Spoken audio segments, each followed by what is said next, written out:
We've talked about this before, it's not a typical 8 to 5 job. There's all kinds of moving parts, from loud parties to broken toilets, from 2 in the morning to 10 o'clock in the morning. It's a 24-hour operation that happens while most people in the community are sleeping. It's what we refer to as constant chaos. The Tailwind Group is summarized as an acquisition development management company.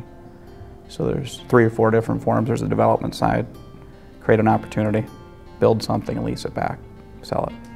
There's the management side.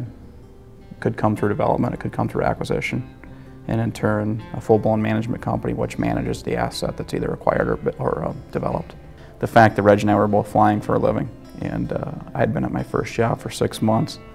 9/11 happened, and the corporate aviation world obviously went upside down with disposable income. So I was back to my original college job. Reggie hit the same reset opportunity with the airlines, and so we both ended back up at our original college job at the Mankato airport. In turn, realizing that with a lack of income, we needed to try and diversify, do something different, and so it started in student housing. Kyle came to me one day and thought it was a great idea that we go and buy this little house down on Broad Street. And of course, I didn't know anything about maintenance or construction or even leasing. So I said, well, yeah, that's a great idea. So we decided to purchase this house with what little income we had at the time, since we were pretty much unemployed. And we fixed it up, and we found a couple students to rent it, and it was a good idea. So Kyle said, let's go ahead and do another one. And so we bought another one, and then we bought another one, and then eventually Landon started helping us with some of the leasing. He was still in college at the time. Yeah, he was still in college. So I'd literally be in class and I'd hand the kid across me a business card and say, calls, we got a place for you.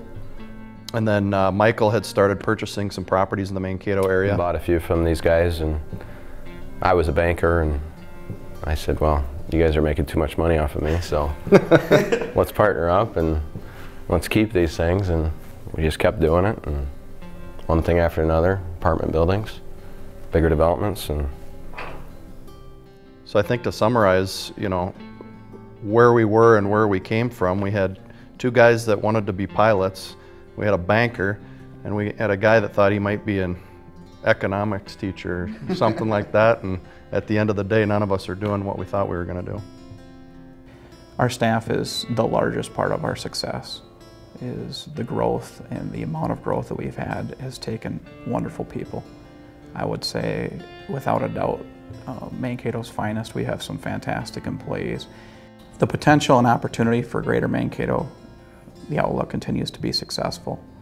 It's a rare community in the fact that the developers, I think, have a friendly relationship. There's a common growth factor that you don't see in most communities. We've been fortunate through the years, through aviation, to see hundreds and hundreds of communities, and they're not all like Mankato. From the growth of the downtown, the university, the retail development, the employers, it's not a typical community. One thing that we talked about before is how fortunate we've been with our wives, the patience that they've put up with over the years. We've been real fortunate to surround ourselves with a bunch of good people.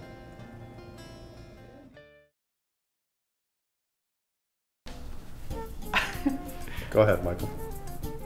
go ahead, Kyle. You got laid off, I got laid off. Hey, let's get a house. Oh, that's a great idea. Well, you know. What was the question? I see myself in the Cayman Islands, laying back on a beach.